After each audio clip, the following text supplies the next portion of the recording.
وهنغرز كده كده وكده عشان ايه تشرب من كله.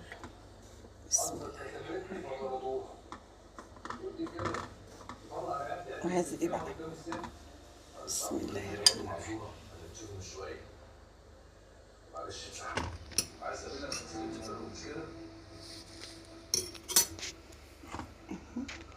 تشرب اللعبة اهي شوية كده يعني في التلاجة واقطعها واوريها لكم.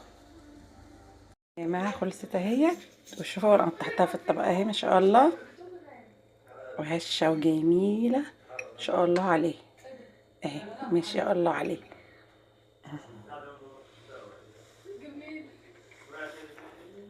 صراحة طعمها خطير، جميلة ازاي ما شاء الله.